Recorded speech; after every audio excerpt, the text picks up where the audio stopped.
تو بھی ہمارا اس میدان میں جمع ہونے کا مقصد کہ ہمارا اللہ ہم سے کیسے راضی ہو جائے، اور اللہ کا راضی ہونا یہ اللہ کے دین کے ساتھ ہے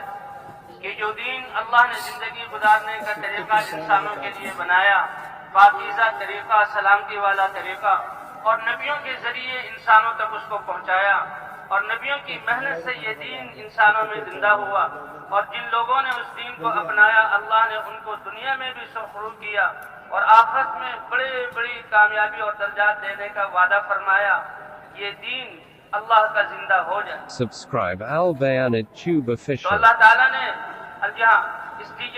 دین میں اللہ نے دنیا اور آخرت کی کامیابی رکھی ہے اور انبیاء کو اس کی محنت کے لیے بھیجا ہے،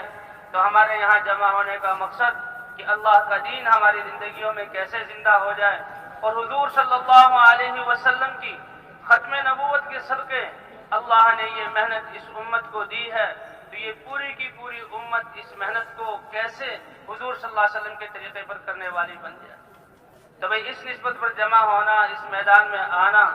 یہ اللہ کو راضی کرنے والی چیز ہے اور اللہ کی طرف سے بڑے انعامات دلانے والی چیز ہے۔ تو ہمارا اس میدان میں جمع ہونا، اے اللہ تو نے ہمیں جس مقصد کے لیے دنیا میں بھیجا، انسان بنایا، دین عطا فرمایا، یہ دین ہماری زندگیوں میں زندہ ہو جائے، اور ہمیں حضور صلی اللہ علیہ وسلم کی امت میں بنا کر ہمیں وہ ذمہ داری عطا فرمائی جو آپ نبیوں کو دیا کرتے تھے۔ اے اللہ پوری امت اس محنت پر کھڑی ہو جائے اور دنیا کے ایک ایک انسان کو ہدایت مل جائے۔ اے اللہ ہم اس لیے جمع ہوئے،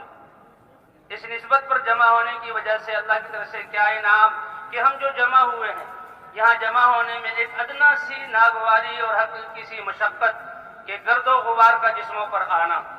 چلنے پھرنے کی وجہ سے جسم پر غبار پڑ رہا ہے، اور پھر فضاؤں میں ہمارے غبار ہے، یہاں آسمان تلے بیٹھنے کی وجہ سے جسموں پر غبار پڑ رہا ہے، یہ ہلکی سی اس راستے کی ناگواری ہے۔ اس ناگواری کا انعام جو حدیث پاک میں اللہ کے رسول نے فرمایا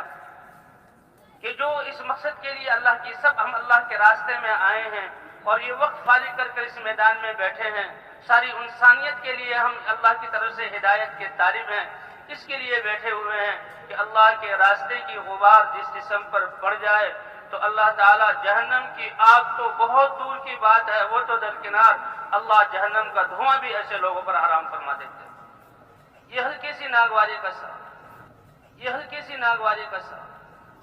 اور ایک حدیث سنی ایک عالم سے کیا کہ قیامت میں جب لوگ اللہ کے میدان محشر میں اللہ کے دربار میں پیش ہوں گے، کچھ لوگوں کے لیے کہا جائے گا کہ ان کے لیے عرش کے سامنے ممبر بچھاؤ، تو وہ ان ممبروں پر بیٹھیں گے، تو وہ دیکھیں گے کہ ان کے اور جنت کے درمیان جو ان کے اور اللہ کے عرش کے بیچ میں مشک کے ٹیلے ہیں، اور کچھ دیر بعد اللہ کے عرش کی طرف سے ایک ہوا چلے گی، وہ ان مشک کے ٹیلوں سے ان مشک کو اڑائے گی اور ان کے جسموں پر بکھیرے گی۔